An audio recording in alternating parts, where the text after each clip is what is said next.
କାହିଁକି ପଶ୍ଚିମବଙ୍ଗରେ ଭୋଟ ହାର ବଢିଲା?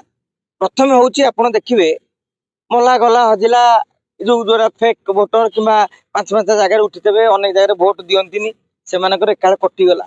ପୂର୍ବରୁ ମଧ୍ୟ ସେମାନଙ୍କର ସଂଖ୍ୟା ହଉଛି ପାଖାପାଖି 10% ଭୋଟର ଅଲରେଡି କଟି ଯାଇଛନ୍ତି। ମାନେ ଆପଣ ଗାଁରେ ବି ଦେଖିବେ ପଞ୍ଚାୟତ ମାନଙ୍କରେ ଯଦି ଗାଁରେ 3000 ଭୋଟର ଥିବେ ତା ଦେହରୁ 200-300 ଲୋକ ମୃତ୍ୟୁ, ଆଉ କିଛି ଲୋକ ଗାଁରେ ଛାଡିକି ଅନ୍ୟ ଜାଗାରେ ସେମାନଙ୍କର ଭୋଟର ଆଇଡି ସରଫରେ କଟାକଟି ହେଇନଥାଏ। କିନ୍ତୁ ଯେତେବେଳେ ଯୋଉଥିପାଇଁ 25 କି 26 ଭୋଟିଂ ହୁଏ, କିନ୍ତୁ ଏବେ କଣ ସେ ଜାଗାରେ 2800 ମାନେ ପାଖାପାଖି 3700 ଭୋଟିଂ ହେଇଯାଏ। ତେଣୁ ଠିକ ସେଇଭଳି ଭାବରେ ପଞ୍ଚାୟତ ଯୋଉ ପଶ୍ଚିମବଙ୍ଗ ନିର୍ବାଚନରେ 10% ଭୋଟର କଟିଗଲେ। ଆଗରୁ ମଧ୍ୟ ସେମାନଙ୍କର 82% ଭୋଟିଂ ହଉଥିଲା। ଏ ଯୋଉ 10% ପୁରା କଟିଗଲେ ତାମାନେ ନିରୁତ ଭୋଟର ରହିଲେ। ଏବଂ ଆଉ ଗୋଟେ କଥା ଲକ୍ଷ୍ୟ ରଖିବେ, ଭାରତୀୟ ଜନତା ପାର୍ଟି ଆଉ ବାମପନ୍ଥୀଙ୍କ ମଧ୍ୟରେ ଗୋଟିଏ ଏ ଯୋଉ ଭାଜପା ମଧ୍ୟରେ ବିଜେପି ଓ ଟିଏମସି ମଧ୍ୟରେ ଗୋଟେ ଜୋରଦାର ଲଢେଇ ଚାଲିଛି। ତେଣୁ ବିଜେପି ଆଉ ଟିଏମସି ମଧ୍ୟରେ ଯେତେବେଳେ ଜୋରଦାର ଲଢେଇ ଚାଲିଛି, ସେମାନେ କଣ କରିଛନ୍ତି, ପ୍ରତି ବୁଥରେ ଯେମିତି ସବୁ ଲୋକ ଭୋଟ ଦେବାକୁ ଯିବେ, ଖଣ୍ଡେ ଖଣ୍ଡେ ଭୋଟ ବି ମୂଲ୍ୟବାନ।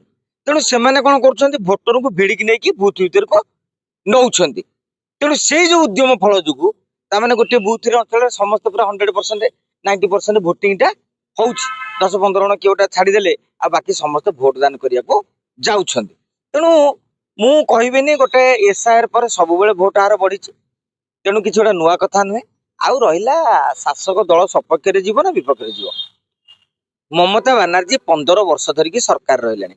ଆପଣ ଜାଣିଥିବେ ଯେତେବେଳେ ଲଗାତାର 10-15 ସରକାର ରହିଲେ ଗୋଟେ ଆଣ୍ଟି ଇନକମେନ୍ସି ହାୱାଟି ବହେ।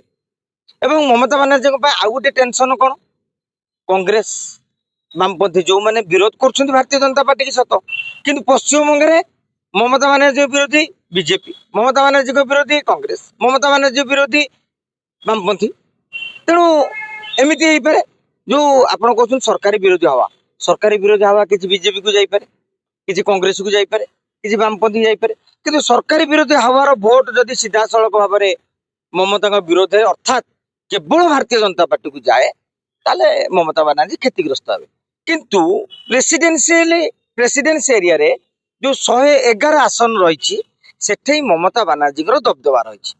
ଗତ 2024 ନିର୍ବାଚନରେ ବି ପାଖାପାଖି 90ଟି ଆସେମ୍ବଲି ସିଟ୍ରେ ସେମାନେ ଆଗେଇଥିଲେ, ଯେତେବେଳେ ଭାରତୀୟ ଜନତା ପାର୍ଟି 10-15ଟାରେ ସୀମିତ ରହିଥିଲା।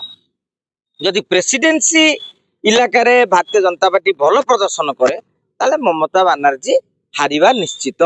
କିନ୍ତୁ ଯଦି ପ୍ରେସିଡେନ୍ସି ଇଲାକାରେ ତୃଣମୂଳ କଂଗ୍ରେସ ବା ମମତା ବାନାର୍ଜୀ ପୂର୍ବ ସଫଳତା ଦୋହରାନ୍ତି ବା ସେଞ୍ଚୁରୀ ମାରନ୍ତି, ତାହେଲେ ପୁଣି ଥରେ କ୍ଷମତାର ଚୌକା, ମାନେ 3 ଥର ଜିତିଛନ୍ତି, ଆଉ ଗୋଟେ ଥର ଜିତି କ୍ଷମତାର ଚୌକା ମାରିପାରିବେ।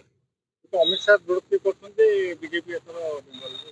ଅମିତ ଶାହ ଓଡିଶା ନିର୍ବାଚନରେ ଆପଣ ଦେଖିବେ 2019 ବେଳେ ଯେତେବେଳେ କୁହାଯାଇଥିଲା ମିଶନ 120 ପଦ୍ମ ଆସୁଛି ଫୁଟି ଫୁଟି, ସେତେବେଳେ କହିଲେ ଅମିତ ଶାହ ଯେ ଆମର ହେଇସାରିଲାଣି, ଆମେ ଜିତି ସାରିଲୁଁ। କିନ୍ତୁ ଫଳାଫଳ କଣ ସେଇଆ ହେଲା?